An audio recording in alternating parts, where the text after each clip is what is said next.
فرمایا اس میں ایک رات ایسی ہے جو 1000 مہینوں سے بہتر ہے، یعنی شب قدر 1000 مہینوں سے بہتر۔ اب اس میں اپنا فائدہ کیا ہے؟ جو رات 1000 مہینوں سے بہتر ہے، اگر ہم اس رات میں رات بھر عبادت کر لیں تو اور لوگوں نے 80 سال میں جو عبادت کی ہے، یعنی اور لوگوں نے 80 سال تک جو عبادت کی ہے، ان کو جو ثواب ملا ہے اس سے زیادہ ثواب شب قدر میں عبادت کرنے والے کو ملتا ہے، اس لیے کہ یہ 1000 مہینوں سے افضل ہے۔ میرے آقا صلی اللہ علیہ وسلم کے دیوانوں، اور شب قدر کب ہوتی ہے؟ یا تو 21 کو ہوتی ہے، یا تو 23 کو ہوتی ہے، یا تو 25 کو ہوتی ہے، یا تو 27 کو ہوتی ہے، یا تو 29 کو ہوتی ہے۔ اب اس کو پانے کے لیے بزرگان دین بلکہ آقا کریم صلی اللہ علیہ وسلم خود بھی جو ہے اعتکاف فرمایا کرتے تھے۔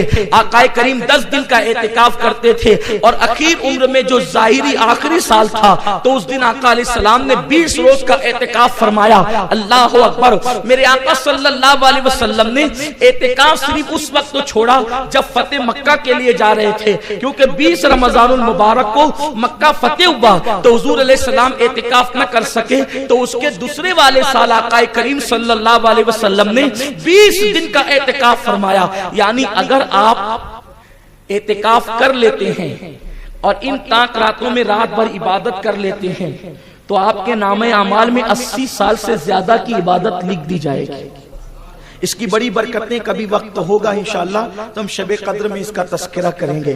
تو یہ ایک رات 1000 مہینوں سے افضل ہے، اور اعتکاف ماشاءاللہ ہمارے مرکز پر ابھی سے آپ ذہن بنا لیں، ابھی سے آپ نیت کر لیں کہ اپنے مرکز پر جو 10 روز کا اعتکاف ہوتا ہے، اگر اس اعتکاف میں آپ شریک ہو جاتے ہیں تو اس اعتکاف کی بڑی برکتیں ہیں۔ ابھی سے ذہن بنا کر کے چلیں، کیونکہ جس نے اعتکاف کیا سنت اعتکاف 10 دن کا مسجد کے اندر، اللہ اس کو 2 حج اور 2 عمرے کا ثواب عطا فرماتا ہے۔ اور اس کے بعد راتوں کی عبادت الگ، بھرپور عبادت کرنے کا، جس کو کہتے ہیں نا پیٹ بھر کی عبادت کرنے کا موقع ملتا ہے۔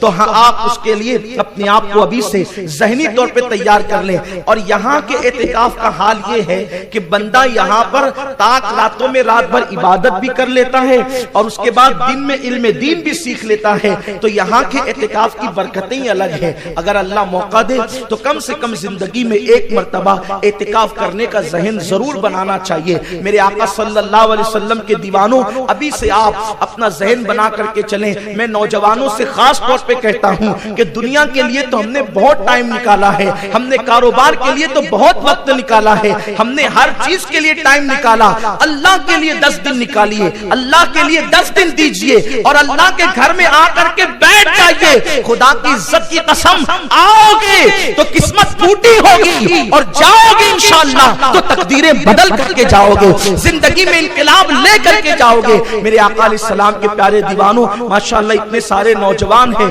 اگر ذہن آپ بنا لیتے ہیں تو میں سمجھتا ہوں کہ آپ کا یہاں آنا بھی کامیاب ہوگا اور یہاں سے جانا بھی کامیاب ہوگا۔ وہ رات جو لوگ اعتکاف کرتے ہیں ان لوگوں کو وہ رات مل ہی جاتی جسے شب قدر کہتے ہیں، جس کے لیے صحابہ روتے تھے، جس کے لیے اولیاء اللہ دعائیں کرتے تھے، وہ حضرات کو شب قدر ملتی ہے جو اعتکاف کرتے ہیں۔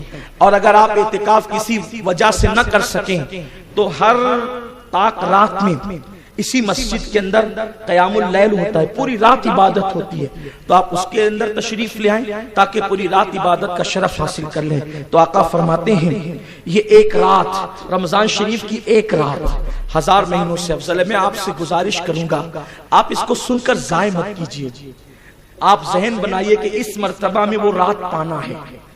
زندگی کا کوئی بھروسہ نہیں، اس سال تو ہم وہ رات کو پا کر رہیں گے۔ اللہ تبارک و تعالیٰ سے دعا کیجئے، رب کی بارگاہ میں گڑ گڑائیے کہ ہمیں اس سال شب قدر ملنا ہی چاہیے انشاءاللہ۔ پھر دیکھیے وارے نیارے ہو جائیں گے، خدا کا تقرب ملے گا خدا کا۔ اور باپ کو بتاؤں، رمضان شریف میں کوئی دیانت داری سے عبادت کر لے، خدا کی قسم وہ ولی بنی جائے۔ یہ میں بہت قیمتی بات عرض کر رہا ہوں۔ اگر ایک ایک لمحہ کوئی قدر جانے نا اس مہینے کی اور سچے دل سے عبادت کرے، ابھی آگے میں اس کو کھولوں گا، عبادت کا مفہوم آپ کو آگے بتاؤں گا۔